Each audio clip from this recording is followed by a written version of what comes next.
Professionals who enter people's homes, like plumbers, electricians, cleaners, what is something the condition of a house tells you about the owner that they don't realize they are revealing? So, I used to sell floors and had to do in-home appointments. I have seen some of the worst when it comes to messy. The one that did it for me was when I went to an appointment for Jessica. I knock, and an 8-year-old boy opens with 2 malnourished dogs coming to sniff my shoes. I look around and there is trash and feces everywhere, and the smell was unbearable. I ask the boy where his mom, Jessica, is, and he says, "My mom is in the mental hospital."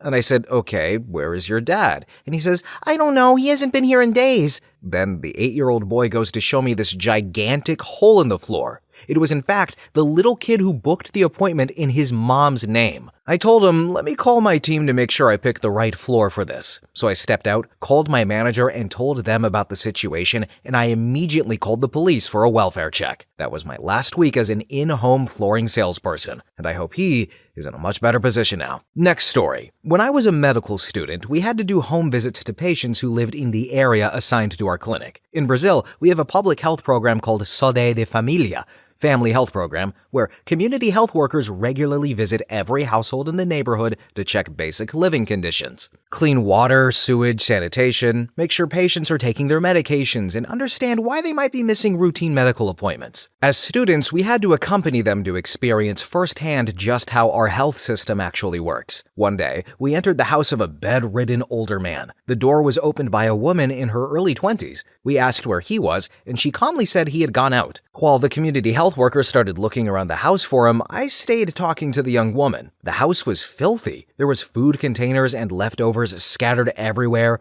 rats and dirt. The smell was a mix of sour, rotten, and dampness. The health worker eventually found the man chained in a dark back room, with no light, lying on a mattress completely soiled with feces and urine. Although he was bedridden, he was fully conscious. He told us she had locked him there because he had used more than 2 diapers in one day, and that he had been kept like that for at least 10 days. We immediately called the police, social services, and an ambulance. I know he stayed in the hospital for around 20 days to treat all of his ulcers, and the young woman was arrested. But I can just still remember the smell and the conditions he was living in. I've never forgotten that. Next story. I am a cleaner, but most of the houses I clean are already fairly clean. I can definitely infer things about how lived in the house is, though. I can tell the people whose family life is very important and have a lot of fun with their kids because their houses have messes in places, crayon drawings, projects, photos up a lot, and travel books or summer camp brochures. Other people might not have kids, but have lots of pets or cooking messes, artwork on the walls. I can tell these people are homebodies sometimes, but they try and live life to the fullest. For some people, the vibe is colder, less clutter or mess everything in its places, less cooking oil and spices spilled on the stove, the furniture in the living room is less indented or disturbed. Cleaned a house once where it looked like the husband and wife lived on opposite sides of the upstairs and hardly interacted. Next story. My dad did home renovations and repairs during the winter time. He has his top 3 awful homes, the worst being the piss house. He was called out for a bid on an all-new flooring. When he pulled up, the smell hit him from the outside. He broke off 2 cigarette butt filters and shoved them up his nose and put on an N95 mask and stepped in. First thing that happened was the squishy carpets. Every surface of the carpet was soaked down to the subfloor in animal urine. It ate all the way down through the subflooring. Then the original hardwood floors were covered in black splotches of urine-soaked areas. The house was lined with walkways shuffled and made through piles of piss-filled boxes and trash. There were so many cats and dogs running around with crap-covered paws too. The cockroaches were so bad that they were visible in broad daylight. Needless to say, he called animal control and turned down the job. Next story. Plumber here. Everything. If you just listen, they will tell you everything. You just look at a mess, and they will tell you exactly who, what, when, where, and how of it. 50% of it is lies because they can't face themselves, but their posture gives that away. And I used to judge. Now, I just want to hug most people. Life is tough, and they are doing what they can to survive. Yes, sometimes they may become drug addicts, what we consider waste cases. So many hoarders, too. There is a collective grief that it seems everyone is holding right now. a long time for being allowed to put the fakeness down and just be accepted for who they are, mess and all, to be real. Everyone puts this world up on social media and won't allow anyone to come over for fear of breaking that image. I've seen cold as ice, spotless homes where working for days, and you never hear the husband and wife talk to each other. Other times, they try to drop all of their world's problems on you. It's not so much looking for conditions of their house to pick up clues, you just need to stop talking and listening, and most people never stop revealing. It's like they were holding a breath just waiting to be released. So everyone, I remember from the first episode of Mad Men, Don Draper said, "When a man walks into a room, he brings his whole life with him. And if you listen, he'll tell you how he got there." And I think that's a very apt quote here. It just felt relevant to me. Also, I was thinking about John Hamm and Don Draper today at the gym. I don't know why. Don't judge me. Anyway, next story. So, I used to paint home interiors. 40 years of being in other people's homes. One customer was the retired municipal court judge. His house was neat as a pin, almost minimalist and tasteful. Well, he wanted to have his basement epoxied. I told him it would take 2 days. I'd move everything to one side of the basement and paint half. Then the next day I would move everything to the other side and paint the cleared side. Then he gave me kind of a funny look and said, "Let's go down to the basement and you can measure." Cool. We go down there, and besides the furnace, the only other thing down there was a fold-up ping pong table. The place was immaculate. You could eat off of the concrete floor. I have never seen anything like it. That's almost 40 years ago, and it still amazes me. My basement is full of stuff, old furniture, Christmas decorations, tools, you name it, it's down there. So we folded up the ping pong table and slid it into its niche, and everything was good to go. Nothing even to sweep. The judge, though, ended up being a great client and a very sweet guy. He was very good to me over the years. Most organized man I ever knew. And it turns out he went to Annapolis and was a naval officer in World War II.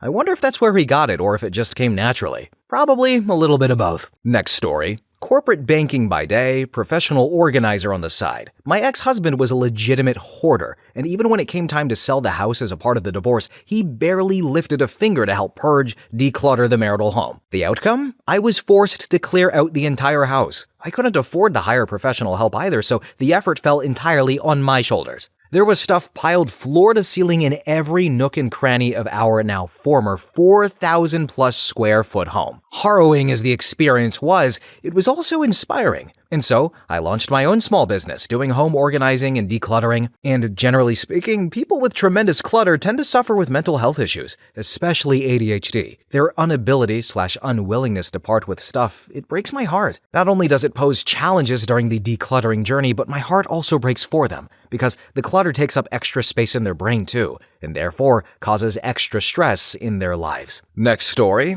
I had a job that required me to enter homes to measure windows. Many were messy, cluttered, and/or dirty. One in particular was all three and had more dogs and cats than I could count. Ironically, the owner asked if I minded taking off my shoes, which I usually did, but this time I did so with a great deal of reluctance. Sure enough, my very first step was into a puddle of urine. Not sure if it was from a dog or a child or a cat, but definitely urine. Started taking those little shoe covers with me everywhere I went after that. Next story. I do first calls multiple times a night for work, which is removal of human remains from a residence. I can tell it's going to be a crap show if the cops leave when I show up. One huge sign is an overflowing ashtray on the front porch, any lawn ornaments with that crappy LED lighting, or any religious or political signage. Next story. Paramedic here. The people who have houses full of cheap, coordinated, meaningless decor are always a-holes. Giant, boring abstract paintings or photos, a decorative bowl full of wicker balls,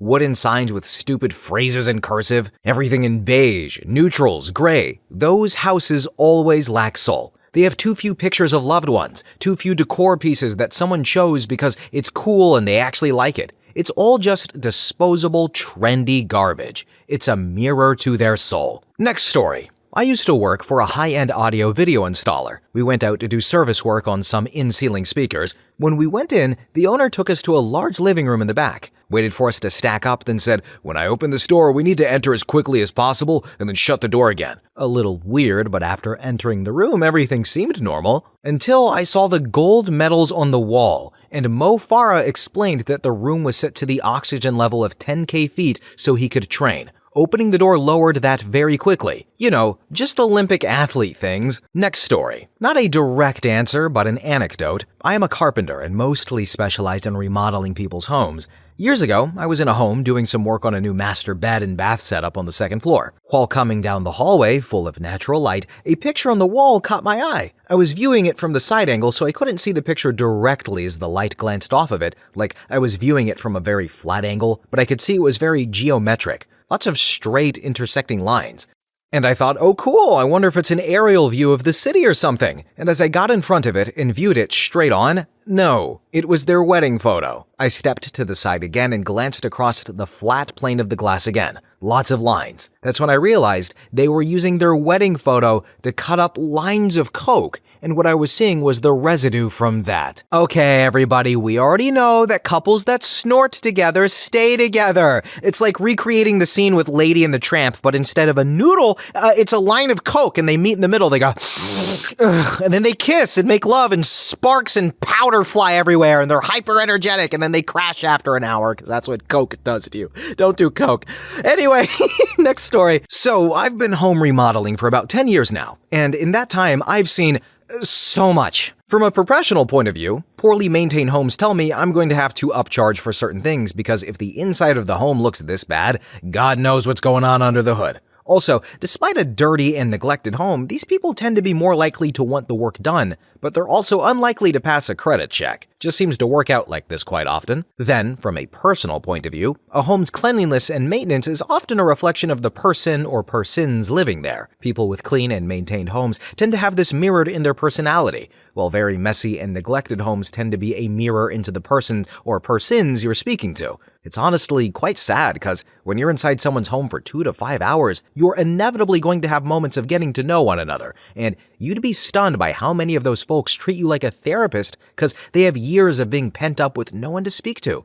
And you showing even the tiniest sliver of interest causes them to open the floodgates. Next story. This one family had a lot of random generic nature canvases around the place. There were only a couple of family photos. It just felt like a doctor's office. While repairing, though, you could hear a pin drop in the home. Maybe some occasional laughing and conversation, but I felt that their interior decor illustrated a family with no connection nor many hobbies to get by. Almost like a hollow family, if that makes sense. Next story. I will never eat a work potluck or someone else's food that I don't know very, very well. I can't tell you how many times I've gone into $1 million home that's absolutely disgusting. Well-dressed people with good jobs that have piles of dog crap in the house or reeks of piss so strongly you want to cover your nose.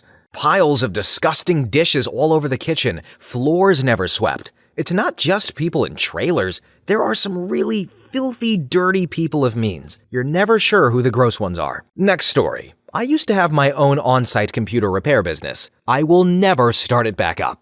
There was one house I went into, and no crap, it was so full of beer cans, you had to wad through it, literally up to your knees. Another house, I could smell the cat piss from outside, and the guy was covered in boils and sores that a lot of them were infected, and he had an affinity to freaking touching me. Thank you for coming, handshake. Want something to drink? Pat on the shoulder. I was expecting him to say thank you and rub my face. After the third or fourth time of him touching me, I just told him that I am autistic and I don't like when people touch me, which isn't a lie, but I try to be all right with it to be kind. Then he did it again, so I told him that I would be unable to work on his computer there and would have to take it to my shop. Had to go back in to reinstall it, but that was like run across his house, get it all hooked up and run out. Told my business partner that he is on the deny list after all of that. After a bunch of crap like that though, I've now become a germaphobe and OCD with cleaning. Next story. I insulate houses, so I go into places like crawl spaces, knee walls, attics, and other places that most people never see in their own homes. Sometimes these are the cleanest areas in the house. Side note, you are surrounded by spiders. Seriously, there's probably like 10 of them within 3 feet of you right now. Alright, so I don't know if you guys heard that upwards inflection right at the end of the story, but that was me fidgeting and like freaking out right at that moment. I don't think I've ever read a story that just ruined my day as fast as that. I'm in a recording booth right now, but I hope there's no spiders around me. Why would OP say this? My day is ruined now. Next story. So, I do home repair, and I'm often surprised that intelligent, professional people don't have the foresight to do seemingly obvious things to prepare for my visit. If I'm doing something that involves working under the kitchen sink, clear it out before I get there. The people who do think of this usually always have minimal things under there and it's pretty clean. But the people who don't do it often have an insane amount of stuff shoved under there with at least 2 liquids that have spilled and a years-old collection of plastic shopping bags. By the time I pulled everything out, there was no room for me or my tools. Then, if I'm going to recaulk your bathtub, again, consider clearing out all of the soaps and products and especially that clump of hair you pulled off the drain and flicked into the corner. I've seen that several times, and removed it myself. Then, I can't install a window treatment when there's a home entertainment center sitting in front of it. Also, if you ask me to take off my shoes, I better not leave your house with chunks of food squished into my socks. I actually carry house shoes with me now because of this. Then, if you live in a place that has winter, think about the door weatherization project before it's below freezing outside.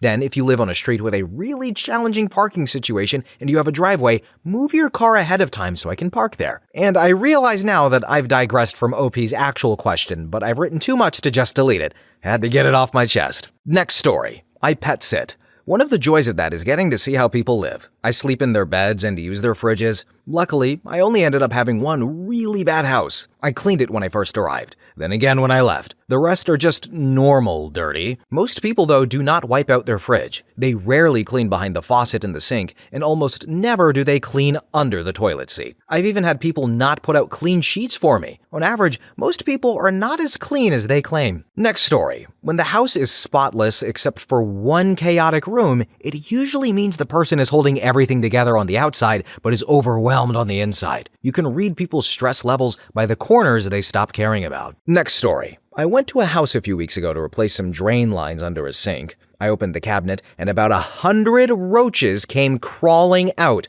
I immediately get up and I say I can't do the work until they take care of that roach problem. They didn't understand why having roaches under your bathroom sink was a problem and genuinely seemed like they didn't know what to do about it. Next story. A good friend of mine is a plumber and he came over to help me install a new kitchen faucet not long ago, and he asked me if I had ever been in one of my neighbor's homes. We live in a townhouse community, and I said no. Why? And he said he went there to install 3 faucets for him, and his wife and he, the plumber, said it was the worst living conditions he'd seen in a long time. He said the carpeting had huge holes in them as though they had just cut it instead of cleaning it. The kitchen sink had a bucket in it because the pipes below were broken.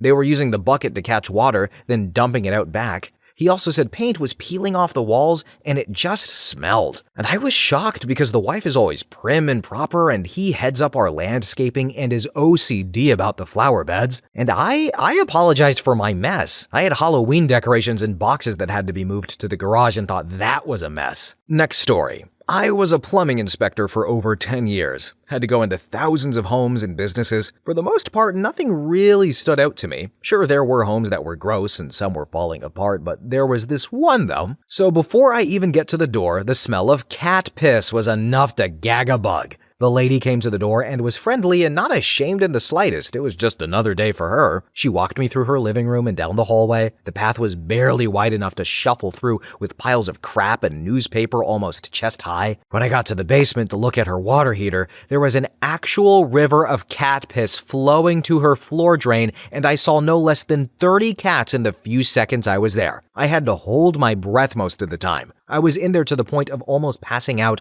eyes constantly watering. We did have sex though. What? Excuse me, what? First off, shout out to cat piss showing up 5 different times, but what? What? Next story.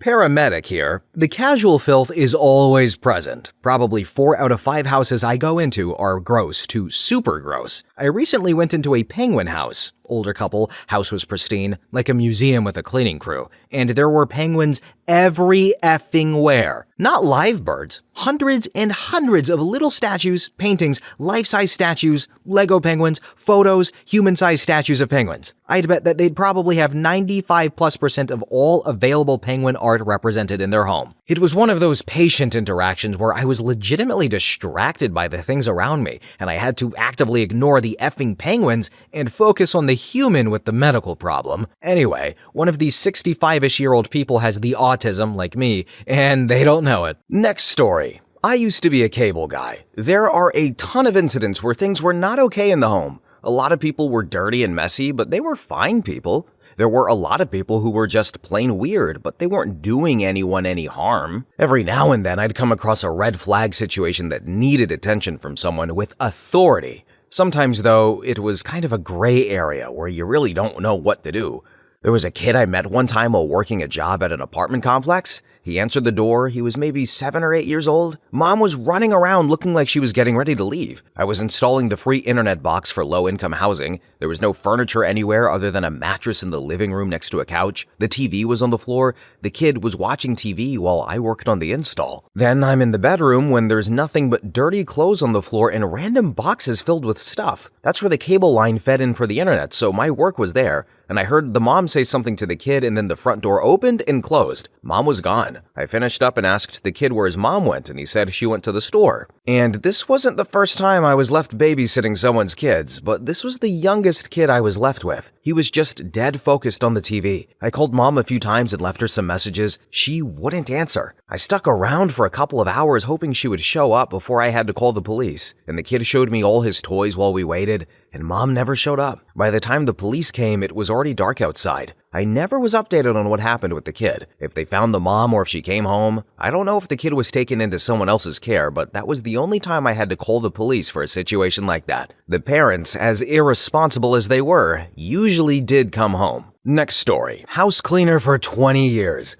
I live in a kind of quirky city where everyone decorates their house to their personality, and it makes me love all of them, even if I've never met them. Some have money to put into art, cool furniture, but many are just collecting decorations from friends and local makers, thrift and hand-me-down furniture, etc. People's mismatched styles give you a view into their unique selves. Most everyone displays books and music collections that give you a view into their personalities as well. In contrast, I used to also run a division of the cleaning company in a wealthy military area, and the houses were usually professionally decorated or were big houses with mostly bare walls. I hate those houses. They are so dull, and I find their inhabitants unrelatable. They put a lot of money into their space, but no personality. Next story. I have seen a lot of crap as a property manager. One guy in particular at an apartment complex really blew my mind. I go there with the trash crew to clean out a unit that's literally overflowing with garbage. You can see boxes and piles of crap in the windows. The neighbors complained about the smell through the shared wall and vestibule.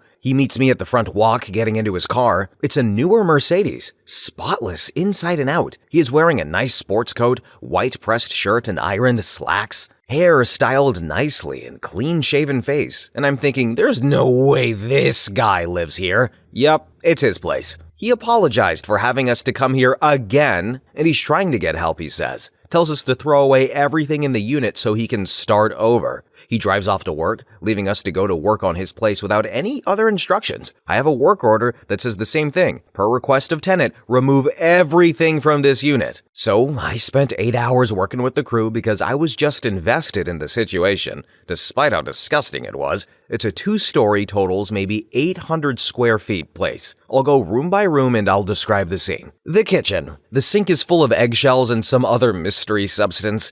There's 15 Walmart griddles, used and dirty, piled in the corner. Used paper plates and plastic silverware piled high on the counters. One griddle still warm from that morning. Egg residue smoldering. 2 new griddles boxed leaning against the cabinet. Box of fancy plastic forks and paper plates in the cupboard. In the middle of the dining area on a nightstand thing, a Keurig machine. Industrial-sized box of K-cups. 2 cases of water bottles. On the floor behind it, hundreds of discarded K-cups and empty water bottles. And I think the amount of coffee grounds here really masked the smell of the place. Onto the living room, single lazy boy chair. Older style TV on a wooden crate, no other furniture. Next to the chair is a pile of empty pre-cooked chicken bags and frozen dinner trays. The boxes from the frozen dinners neatly stacked against the back wall, 6 feet high, 3 rows wide, with them a stack of newspapers twice as big. I assume that stuff was recyclable, though he obviously never took it out. Then upstairs there's one big bedroom and a bathroom. But the bathroom is spotless. I mean, shining like brand new. Grooming tools, soaps, towels, cologne,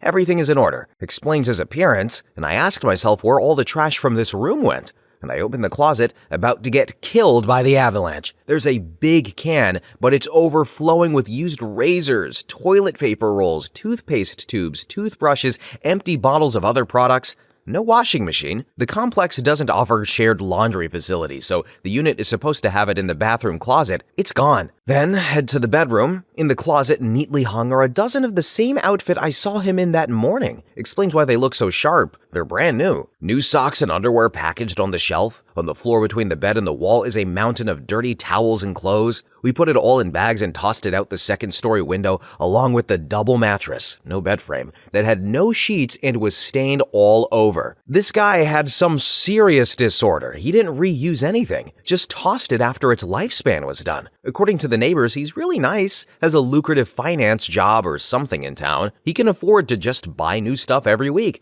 and then throw it away. And it's not high-end stuff by any means, but wow, this was 10 years or so ago now, and the apartment was probably $1,200 per month, everything included. He obviously cared enough about what people think about him in the outside world, nice car and clean look, but his house was a literal nightmare. I lost that complex from my roster not long after because it was bought up by a bigger real estate company and didn't want to pay for a manager, so I don't know whatever happened to that guy, but best of luck to him. Next story. Going into a home and the husband and wife both sit at the table together having the most terribly performed fake conversation to convince the complete stranger, me, that they have a normal, happy life, and I'm usually nearby working, so I get to take part in this charade. I love leaving places like that. Then another is when the housewife, the men just blatantly stare at me while I work, pretends to be doing housework 5 feet away from me just so she can watch me work. Bernice, I've watched you sweep that spot 19 times already.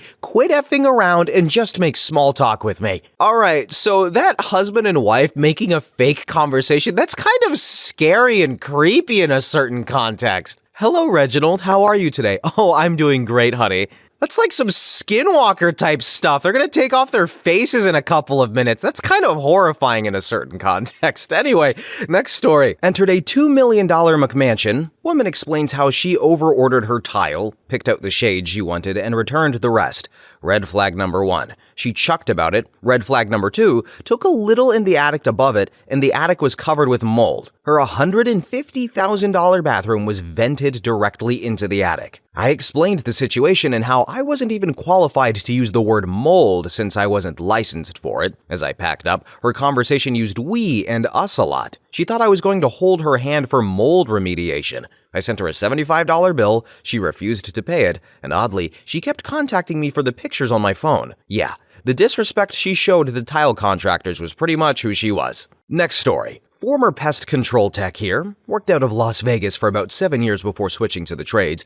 Back in 2013, on my birthday, we used to pick up calls throughout the day, but in this day it was summertime, the day was long, and I was tired and wanted to celebrate my birthday. And right as I was wrapping up my last call of the day, a call came in. A lady had bed bugs and wanted me to come and look. I wish I had told them to hell no and went home instead. When I arrived, I was blown away. There were bed bugs crawling on the sofa in broad daylight. This was a bad infestation. They were everywhere. Her son was a grown man sleeping on the couch in his underwear. As I stepped inside, the smell of dirt and BO and nasty was so pungent my clothes smelled like it when I left. I also could smell the crystal meth. I was familiar with the smell, though I never did it myself. It was a thick, heavy smell throughout the house. The kicker was when I turned the corner and saw her young daughter and son, possibly her grandchildren. I never found out, they might have belonged to the underwear boy, but they were probably 4 and 7 years old. They were both naked. They looked malnourished, but they were both so sweet. So combined with low pay and after 7 years as a bug guy, I didn't have much longer. Crap like that just sticks to you. I was traumatized by it. I left the industry a month later. I have tons of stories like this, both good and bad, but this one stands out to me. I was an apprentice in the IBEW within 2 months of this. When I got back to the office, I told my manager about it, and he called CPS on her. Next story.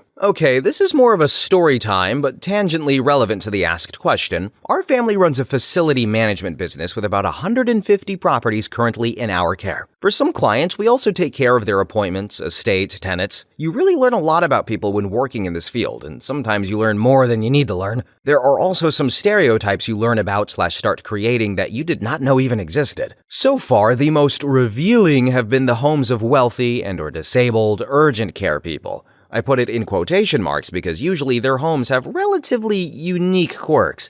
Both usually deal with extreme circumstances, and their homes reveal how they cope with them. But the worst homes are of Nepo babies, or women that married into wealth. Often both groups behave the same way. They do not acknowledge you as an equal and kind of look down on you, but at the same time develop an unhealthy codependency. Usually, you won't be the only person they are dependent on. It might not be consciously done, but it is effed up regardless. I try not to be judgmental, but both of these groups tend to be bordering on some sort of psychopathy. It is unbelievable. The worst combination is Nepo baby plus divorced mother married into wealth. Their homes are usually really messy, really fast, extreme mood swings. There is no effort to kind of keep up any sort of appearances. A lot of takeout, parcels, often unopened, never know where their things are, will demand you organize and order their stuff, but they are the first ones to break the order. They are always stressed, and that's why they need so much help around the house, but will be constantly at home doing nothing whenever we are there. They will also expect you to enable their parasitic behavior. They make no effort of keeping up appearances. One lady expected us to change her bed sheets while her vibrator was on the bed, used the night before and basically left that way on the bed. The worst one was a call from a client's son to one of our female members of the team. He apparently forgot to close the window in his bedroom while starting his travel the world sabbatical. He never worked a day in his life. And we also had a key to his apartment. It was a general key, and she went to do what she was asked of. When she opened the apartment door, she thought she was inside of a sex fetish club. No furniture, poor lighting, more like an ambient lighting than a functional one, different types and sizes of sex toys on one side of the corridor, leather and latex boots hanging from the other. In his bedroom, the same thing. No furniture, just a gynecology chair next to the bed. The other room was also overtly sexual, but less in a bondage type way. Love seat, big-ass TV, and another bed. And she was confused if she might have been in the wrong apartment, because we have a general key, so any door in this building can be opened. I went up, and sure enough, it was the right door. We closed the window, and we went out of there. She was shocked because she was always so nice and charming, and she really felt like he did not look down on you like the usual Nepo babies, but the dude always gave me the creeps. And to this day, I think it was not a coincidence he asked our female colleague to close the window. He has a certain type, and she matches it. Innocent-looking, naive, natural plain Jane vibes. I mean, even if it was a coincidence, how effing inappropriate is it to send someone to an apartment that's been remodeled solely for sexual purposes? Next story. I've worked multiple service jobs where I was required to enter homes. I quickly learned that there is a difference between a messy, lived-in house and a nasty, filthy house of squalor. Normally, the smell is the first thing I noticed. In a few extreme situations, I could smell the funk before opening the door. And lots of people have clutter, kids' stuff, dishes piled up, and a few piles of dirty laundry laying around. That is a messy house.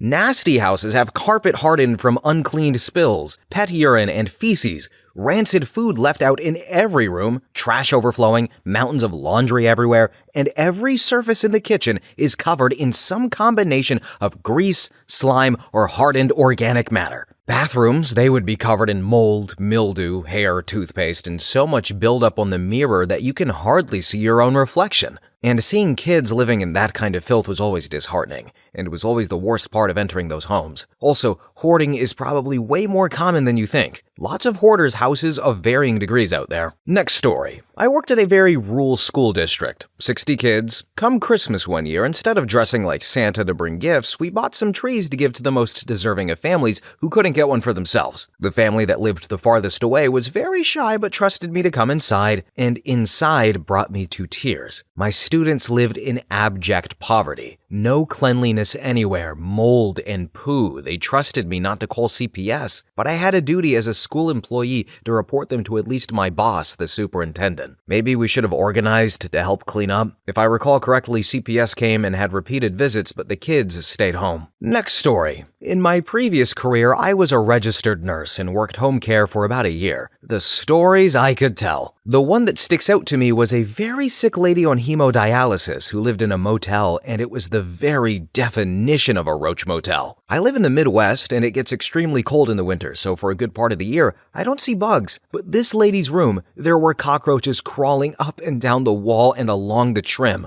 I felt so gross and paranoid for days. Maybe even weeks after that. Next story. When I sold vacuums door to door, I know I felt like a piece of crap the whole time, I had some, let's say, wonderful houses. One was a crack den. Learned what crack smelled like, got freaked out by the extremely animated and peppy owner who kept threatening us if we effed up his floor, but in the cheesiest voice with a huge smile. Also watched 14-ish-year-old kids cradling their crack rocks and going to smoke them. Then had one house with an extremely mentally ill lady. Apparently she worked with CSIS and the CIA to stop 2 terrorist bombings, one in Seattle and one in Vancouver. But she lived in the ghetto of Abbotsford. She was also cousins with Elijah Wood. She had a huge red splatter on her wall bare the floor, and I asked what it was from, and all she said was, "Oh yeah, we had to put down our cat." What? How the F did you do that to have a huge red blood splatter on the wall? Then also had one house where the lady was not mentally well. Rats running through cupboards, and the place was so gross that when I turned on the vacuum, the dust rage would explode off. My nose started bleeding just from being in the house. What a wild job that was. Next story. Boy, oh boy, I used to work for a very large cable company as a residential tech, and this was actually a big deal. Thousands of homes that I went into in multiple areas across multiple socioeconomic demographics. And there's a few things I came out of it with. First off, as a white guy, I've never met anyone more filthy in general than poor whites. Many of them don't just live like trash, they live literally in trash. Off-grade homes with garbage literally piled up underneath the house until it's hitting the underside of the floor. Carpet stale and crusty with cat piss, and, in some cases, just outright pools of rotting food on the ground. I even had to get CPS involved a few times because of small children having to live in pools of outright filth. The structural conditions of someone's home didn't necessarily say much about them, but their cleanliness did. Filthy people weren't necessarily nastier in personality, but they were certainly more ignorant, far less educated, and generally incredibly entitled, and just out of touch with reality. Some of them were stupid enough to actually expect us to crawl through sewage. Fortunately, we weren't McDonald's employees, so there was no way in hell any of us would have been compelled into doing something like that. Next story. First job out of college was knocking on doors for nonprofits. One house I knocked on ready to do my speech and was met by an incredibly sad woman. She and her husband had lost 3 people in unrelated events over the past 3 weeks, and she was heartbroken. So I stuck around for a while, and she ended up showing me her extensive collection of Vulcan and Lord of the Rings weapons, Shakespeare translated into Vulcan, giant figures of Lord of the Rings characters, and so forth.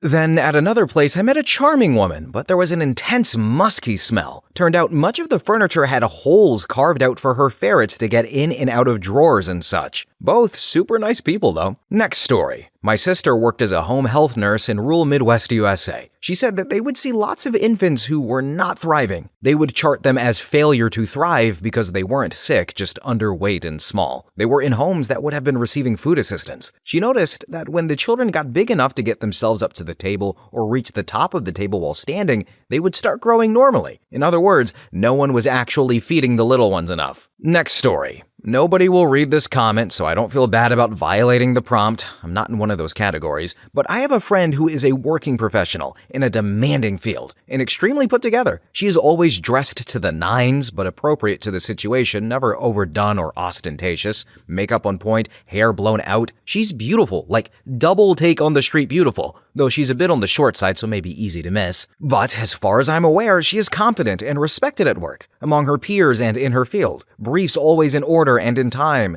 She works out, so she's rather fit. She has an active social lifestyle and is involved in numerous time-intensive activities. She's incredibly type A, everything is diligently planned and orderly, and she's ambitious and goal-oriented. All in all, you'd look at her and think she is well-adjusted, and she has her crap together. So I dropped into her apartment a little while back. It was sort of short notice, like a few days, and I know her schedule is packed, so it wasn't the piles of unfolded, maybe clean, maybe dirty laundry that got to me. I've fallen behind on laundry countless of times. And it wasn't the tumbleweeds of cat hair like the place had never been vacuumed. Again, I have cats and kids. Vacuuming, it takes a back seat sometimes. And it wasn't the piles and piles of unopened mail on every counter, table, and surface. It was walking into her bathroom and seeing mold all over the ceiling and on every wall. The entire bathroom looked like cookies and cream ice cream.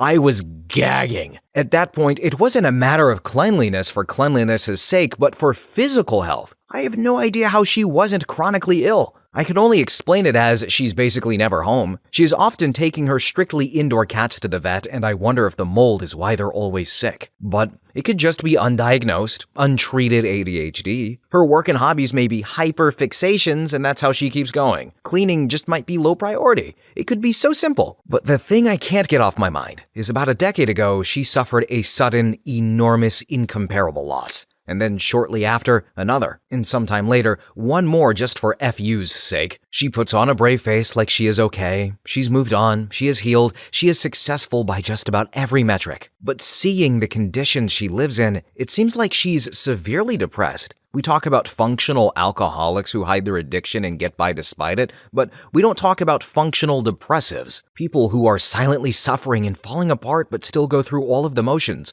and distractions to play act happiness when they are truly in pain. Of course, messiness doesn't necessarily indicate depression. I don't project that on everybody. It's her specific situation that makes me wonder if she's okay, and I never would have suspected anything if I hadn't seen her bathroom. Next story. I was selling a much distressed 2-bed, 1-bath upstairs unit condo. The owner had 6 people, 2 dogs, and a cat in there. Trash and filth everywhere. Didn't clean up after the pets. Smoked. The owner had an adult son, mentally handicapped, who peed in bottles and left them around the unit that they did not clean up.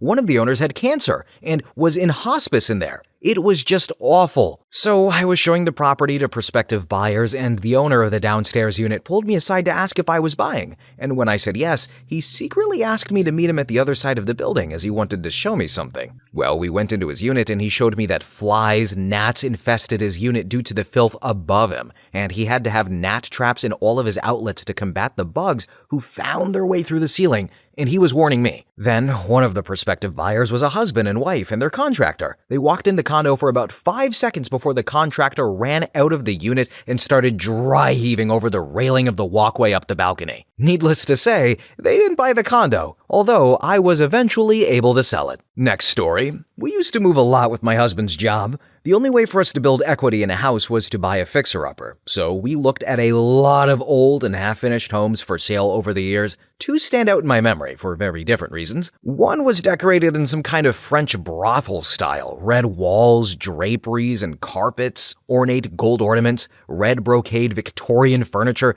very suggestive amateur art. The owner was a very prim older lady in pearls and a cardigan. The second was a beautiful estate home in a lovely old waterfront neighborhood. 2 sisters who hated each other. They lived there, constantly doing things to make the other one angry. One took a sledgehammer to the kitchen walls. The other set up the elegant paneled dining room as an aviary. Screens over the doors, tree in the middle of the room, bird feces everywhere, 2 and 3 inches thick on floor, walls, mantle, curtains. Can you say histoplasmosis? Both women were in the hospital. Next story. I once conducted interviews almost daily all over the Los Angeles metro area, which meant I walked into homes and business places of all sorts. You can imagine the range of disparity in that area. But what stood out to me most was the thought and design put into higher dollar properties. Materials, views, the concept and flow of life in a house all occurs at a higher level than most people are ever really consciously exposed to. Also, there's silence. With a lack of space comes a lack of personal space, privacy. I might enter one home where there are dozens of places to sit and conduct an interview, then another where there is almost no way for a person to step away from their children,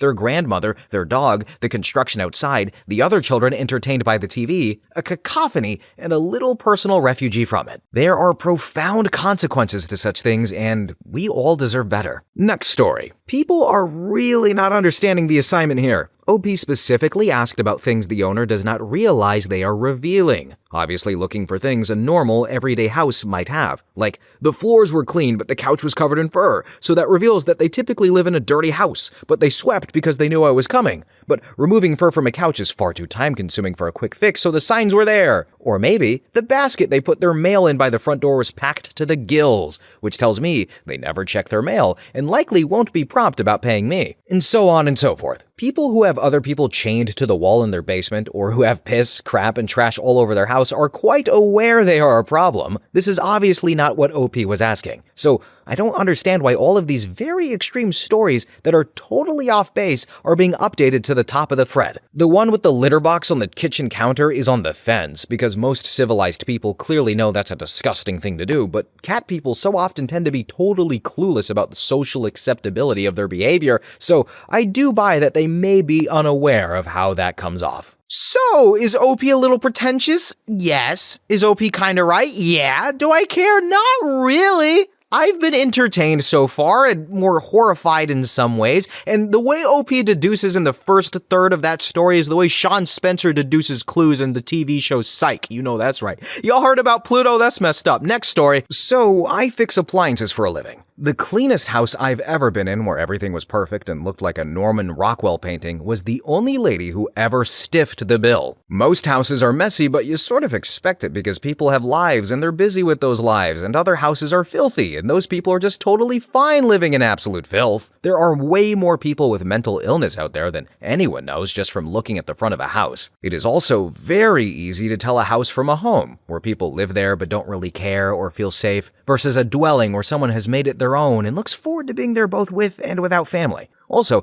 the number of parents that are totally cool with their kids opening the door to a total stranger blows my mind. It's weird though, because it's less what the condition of the house tells me and more about how the people act. Rich people generally fall into two categories: the guy who is rich but down to earth and treats you like a buddy and is happy to have you there, and the a-hole who thinks he's better than everyone and shows off his wealth and treats you like the dirt on his shoe. Then middle income is a mix of people who treat you like they understand you're doing a job to make a living just like them, or they're too busy to deal with you and barely tolerate you while you're there. Lower income people tend to be the nicest, and it's a weird mix of welcoming and caring, but also trepidation knowing you'll have to charge them at the end of your visit. Granted, this doesn't apply to everyone, but it's a generalization of what I've seen. I understand other people might have very different opinions or takes on this. Next story. I installed utility meters where most of the work was outside. Some people would insist I go through their house to get in the backyard. This is in Texas, where privacy fences are a must. This one homeowner was very insistent that I go through his house, but the clutter was so bad. Bird cages, boxes, just junk everywhere. Then I see a bunch of these torso mannequins used for tailoring, and all I could hear was the song "Goodbye Horses" in my head. I told him, sorry, but I'm not allowed in homes. I need to go through the gate. Next story. I used to sell medical equipment for people's homes, which meant a lot of visits to their home to arrange installation, etc. The amount of people who live in homes absolutely infested with black mold in this country, the UK, is very worrying. Sir, the entire corner of your bedroom is black with mold, and it smells very damp in here. I think you need to get that sorted out. No, it's fine. It's just black mold, it is. Okay. And what was your diagnosis again? Oh, it's COPD. Yeah, right. Next story. Fox News. I've noted this several times to my friends and family, but when I go into someone's home that watches Fox News, it is on every television in the house, even the unoccupied rooms. It's like they cannot miss even a moment of the commentary as they traverse the house from the bathroom to the kitchen and from the lanai to the bedrooms. Fox News. And it seriously is worth noting. I've been in a lot of homes as a tradesman, and this phenomenon has proven true at least a dozen times amongst the Fox News crowd. All other sane people usually only have the television they are watched turned on, not every TV in the house. Next story. Too many comments to get spotted and too many gross stories for this one to be interesting, but if it's a family house with young kids and it's pristine, not just tidy and everything's in its place, but no toys to show, no jackets around, no shoes out near the door, no toys out, not even any toy storage on display, that rings more sirens than a messy but clean house. When there's lots of pictures up and the same person's in every picture, albeit with other people. Next story. Homeowners with yippy-ass dogs who don't put them away when you know I am coming over and need to have a conversation. I'm not going to scream over your dog's barking. I've also been bit about a dozen times. Both could be solved by locking up your pets for the duration of the visit. Then hoarders are both rich and poor. I've seen tens of thousands of dollars of stuff still in its packaging, lining hallways and bedrooms in homes worth millions in gated communities. So much stuff you can't even work in the house. Then I can smell that crazy cat lady the second I get out of the truck.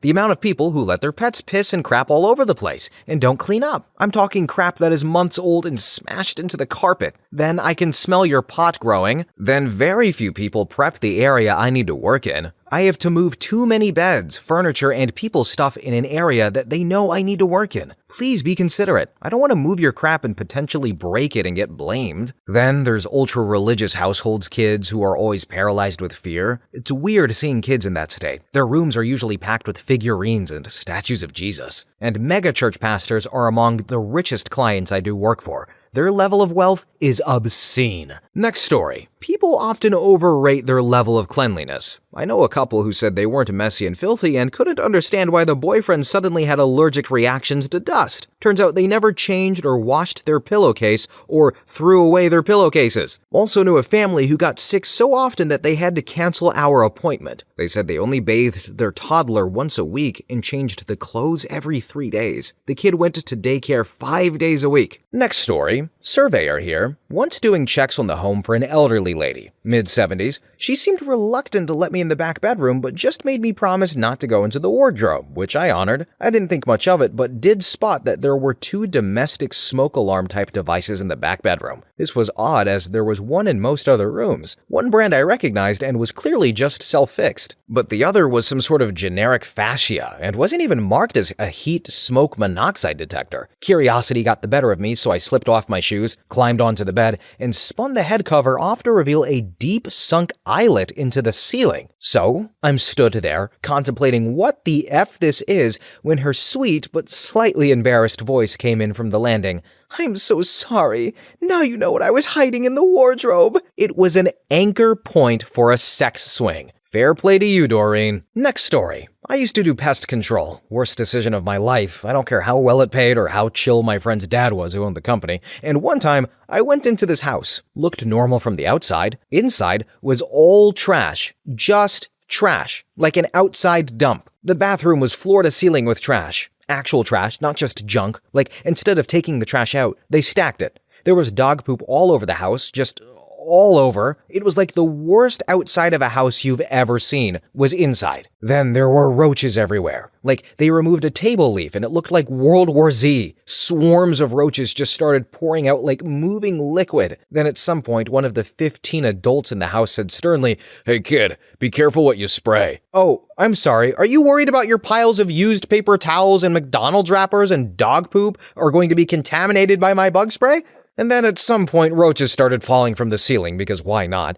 I called my boss and said, "I don't care how much you pay me. I'm not going back to that house." He yelled at me and I said, "Absolutely not. Fire me." The next day he goes to finish the job and he calls me and says, "I'm so sorry." Next story. I was a paramedic, so I got to see people's homes in a way that wasn't dressed up for visitors. I have plenty of horror stories, obviously, but one thing that I haven't seen mentioned much is that there is such thing as a too clean house. When I go into someone's home, I expect it to look a little lived in. Notes by the phone, dishes in the sink, blankets on the couch, things that look like normal things. When a place is so clean that it almost feels sterile, sometimes it's just the way they are, but sometimes it points to an underlying stressor, like working too much or OCD. I'd still take this over piss carpets, but it's uninviting in its own way. Also, there's a difference between just messy and actual dirty, and you can usually tell. Next story. I helped clean houses 2 years ago just for one season. I've noticed houses with less family photos are more colder and dreary than homes with photos of family everywhere. The homes with more photos felt more lively and warm. One home belonged to a very proud great-grandmother. She had picture frames everywhere of her family and she was so kind and full of energy. One appointment we had